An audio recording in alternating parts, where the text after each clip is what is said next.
Okay sir, तो चलो बात करते हैं नेटफ्लिक्स की बहुत ही रिसेंट में रिलीज हुई एक एनिमेटेड टीवी सीरीज के बारे में जिसका नेम है आर्केन। और मैं सच में शब्दों में बयान नहीं कर सकता कि मुझे ये सीरीज कितनी ज़्यादा अच्छी लगी। इसकी रेटिंग से ही समझ जाओगे कि ये कतई जहर से भी ज़्यादा जहर सीरीज़ है। इसमें action, suspense, drama, animation, sound effect, music सब कुछ एकदम टॉप लेवल का है। इवन इसके ऊपर एक पूरा म्यूजिक एल्बम भी रिलीज किया है जिसको गाया इमेजिन ड्रैगन्स ने। इतनी सब बवाल चीज़ें इसलिए हैं क्योंकि ये सीरीज बेस्ड है one of the most famous multiplayer online game पे जिसका नेम शायद आप लोगों ने सुना ही रखा होगा, लीग ऑफ लीजेंड्स। 2009 में शायद आया था ये। एंड टू बी ऑनेस्ट मुझे इस गेम के बारे में पता तो था स्टार्ट से, बट मैंने कभी खेला नहीं था, मूड ही नहीं किया कभी खेलने का। हालांकि इसके सिनेमैटिक ट्रेलर्स में ज़रूर देखता था और भाई साहब इनका गेम ट्रेलर्स क्या बवाल होते थे। अगर आप लोगों ने नहीं देखे तो एक बार ज़रूर देखना यूट्यूब पे। कॉमेंट्स में हर एक बंदा यही बोल रहा होता था कि इस गेम के ऊपर एक मूवी या सीरीज ज़रूर बननी चाहिए और फाइनली राइट गेम्स वालों ने इस ख्वाहिश को पूरा कर दिया। तो चलो रजाई कंबल लेके बैठ जाओ। मैं इस वीडियो में सिर्फ एक्ट 1 को एक्सप्लेन करूंगा। टोटल 3 एक्ट्स हैं। चाहता तो एक साथ बना देता लेकिन बहुत लंबी वाली वीडियो बन जाती, इसलिए टोटल 3 वीडियोस में सब कवर कर दूंगा एक्ट वाइज, 3 एपिसोड्स करके, क्योंकि टोटल 9 एपिसोड्स हैं और मैं हर चीज़ पे डिटेल में बात करूंगा। बट उससे पहले अगर आप चैनल पे फर्स्ट टाइम आ रहे हो तो सब्सक्राइब बटन के ऊपर जाके गाना गाओ या भरतनाट्यम करो, मुझे नहीं पता, बस 100 के करवा दो यार। So let's start and you all just have to sit down, keep calm and listen to मी।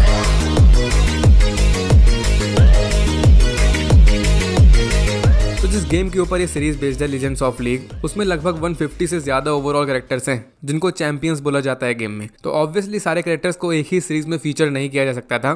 हमें आर्केन में सिर्फ 2 मेन कैरेक्टर्स को दिखाया जाता है, एक वाई और दूसरी जिंक्स। वाई एक फाइटर होती है, अपने 2 स्ट्रॉन्ग हाथों से सबको पेल पाल के बराबर कर देती है। इसका सिग्नेचर इसके 2 बड़े बड़े फाइटिंग रोबोटिक ग्लव्स होते हैं और बोल सकती हो सीरीज की मेन हीरो होती है। और अदर हैंड में होती है जिंक्स, तो ये थोड़ी साइकोमैनियक होती है, बोले तो पागल।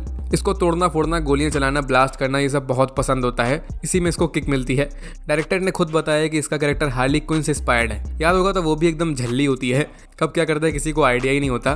तो यही सेम चीज़ जिंक्स के साथ भी होती है और बोल सकते हो कि ये सीरीज की मेन विलन भी होती है। और एक्चुअली इसी की ओरिजिन स्टोरी अपने को इस सीरीज में दिखाई जाती है, क्योंकि वो बोलते हैं ना कि विलेंस पैदा नहीं होते, विलेंस बनाए जाते हैं। तो जिंक्स के साथ भी ऐसा ही कुछ हुआ था। ये पागल पैदा नहीं हुई थी, इसके साथ कुछ कांड हुए थे जिस वजह से ये सटक गई थी।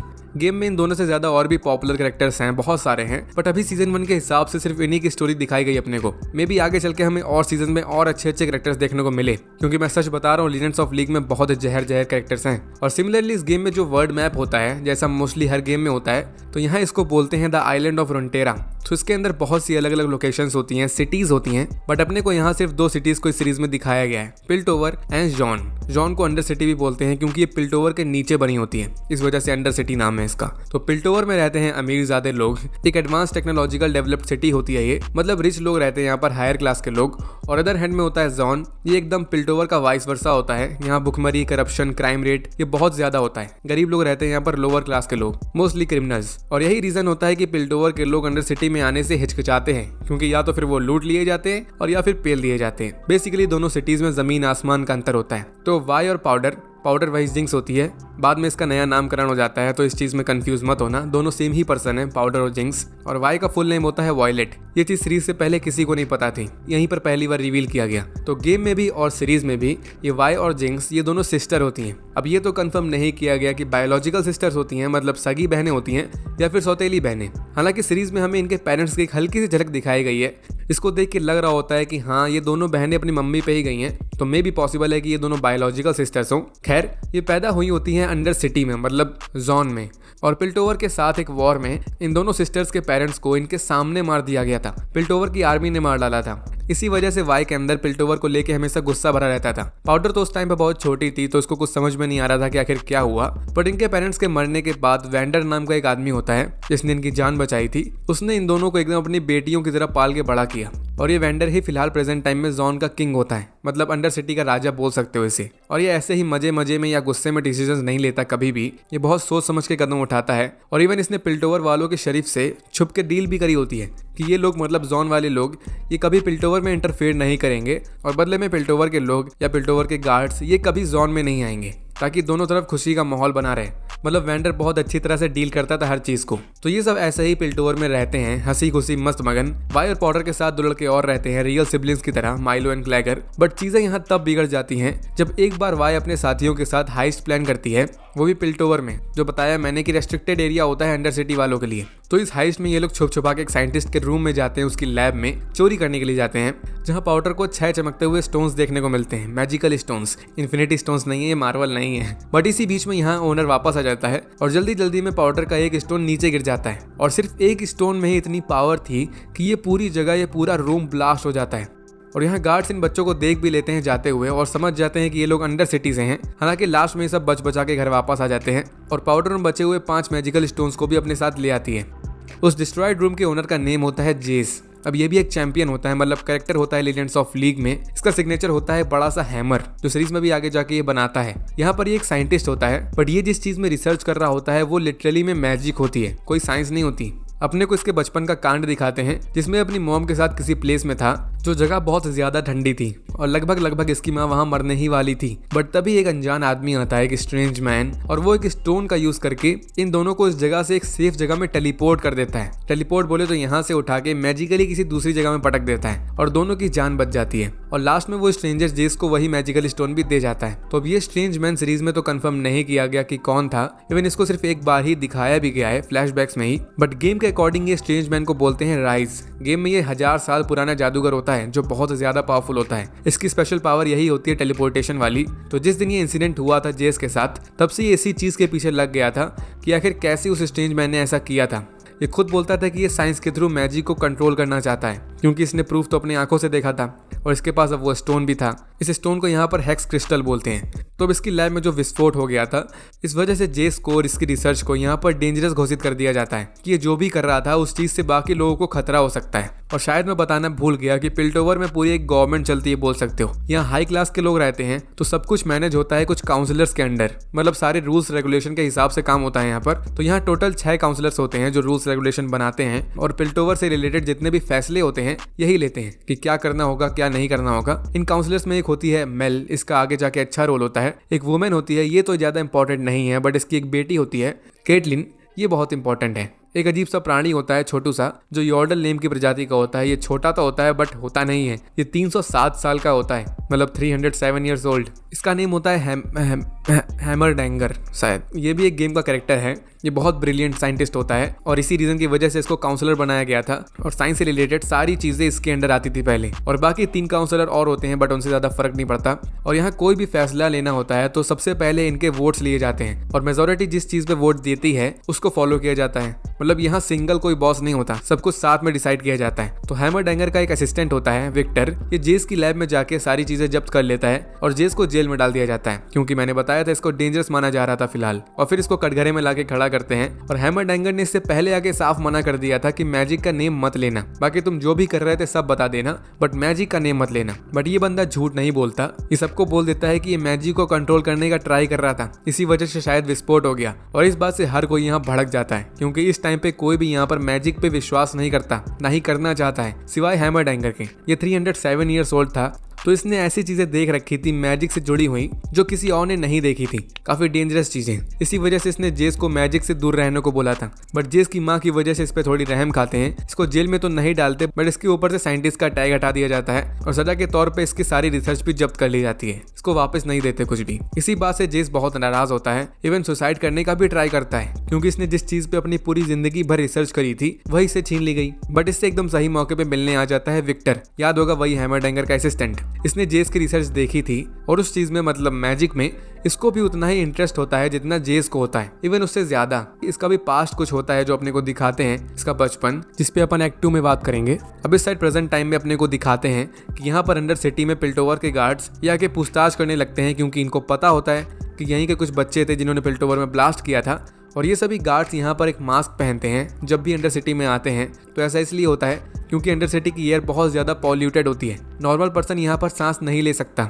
यहाँ के नेटिव लोग जो होते हैं उनको तो एयर की हैबिट हो गई होती है, इसलिए उनको मास्क की ज़रूरत नहीं पड़ती, बट न्यू लोगों के लिए मास्क ज़रूरी होता है। और अब यहाँ पर अपन बात करते हैं सीरीज के विलन पे, सीजन 1 के विलन पे, जो देखने में भी डेंजरस लगता है और होता भी है। इसको बोला जाता है सिल्को। ये कैरेक्टर अपने को गेम में नहीं मिलेगा, इसको स्पेशली इस आर्केन स्टोरी को इम्प्रोवाइज करने के लिए बनाया गया है। यहाँ पर अपने को इसका, मतलब सिल्को का, इसका पास्ट दिखाते हैं, जहाँ अपने को पता चलता है कि वेंडर और सिल्को ये दोनों भाई हुआ करते थे। अगेन कंफर्म नहीं किया गया है कि सगे भाई थे कि सौतेले या चचेरे, बट जब से वेंडर की लाइफ में वाई और पाउडर आए थे तो उसने अपने ब्रूटल तरीके बदल दिए थे। वो मारामारी से दूर हो गया था, बोल सकते हो कि अच्छा बंदा बन गया था 2 बच्चियों की वजह से। बट सिल्को ये कभी चेंज नहीं हुआ था, ये स्टार्ट से ही विलन टाइप था। इसके काम करने के तरीके भी गलत थे और इसको समझ नहीं आता था कि आखिर वेंडर क्यों चेंज हो गया। और शायद इसी वजह से इन दोनों की आपस में फाइट होती है जो कि बहुत तगड़ी वाली होती है। इवन वेंडर उसको जान से मारने का भी ट्राई करता है बट सक्सेसफुल नहीं हो पाता।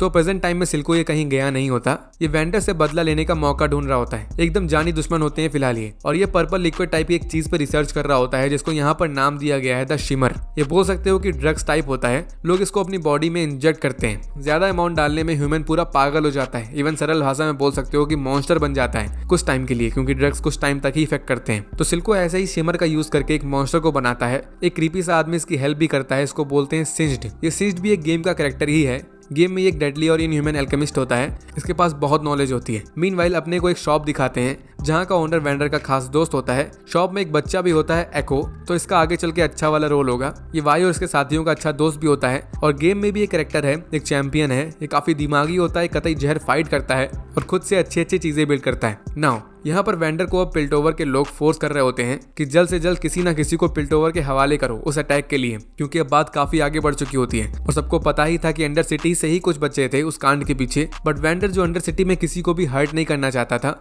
इसलिए वॉर के भी बिल्कुल अगेंस्ट होता है और साथ में अपने बच्चों को भी गार्ड्स के हवाले नहीं कर सकता था। तो एक ही ऑप्शन बचा था इसके पास, सो ये अपने आप को ही अरेस्ट करवा देता है। मतलब सारा इल्जाम अपने ऊपर ले लेता है। कुछ टाइम के लिए इसको जेल जाना होता बस। बट जब इसको यहाँ से ले जाने वाले होते हैं तभी सिल्को इस पे अटैक कर देता है उसी सिमर से बने हुए मॉन्स्टर के द्वारा। और वो मॉन्स्टर यहाँ पर सबको मार डालता है, वेंडर के दोस्तों को, गार्ड्स को, शेरिफ को, लेकिन वेंडर को छोड़ देता है। और वाई ये सब छुप के देख भी रही होती है, कुछ कर नहीं सकती थी ये। और वेंडर को सिल्को फिर किडनैप करके भी ले जाता है उसे टॉर्चर करने के लिए। और यही पॉइंट था जिस जगह से पूरा का पूरा गेम पलट जाता है, क्योंकि वाई और उसके साथी ये शांति से तो बैठ नहीं सकते थे। तो वाई पाउडर को घर में छोड़ के, क्योंकि वो छोटी थी और उससे ज्यादा कुछ हो भी नहीं पाता था, इसलिए उसको सेफ रखने के लिए घर में छोड़ देती है। और वाई और बाकी 2 लड़के वेंडर को बचाने के लिए चले जाते हैं सिल्को के अड्डे पे।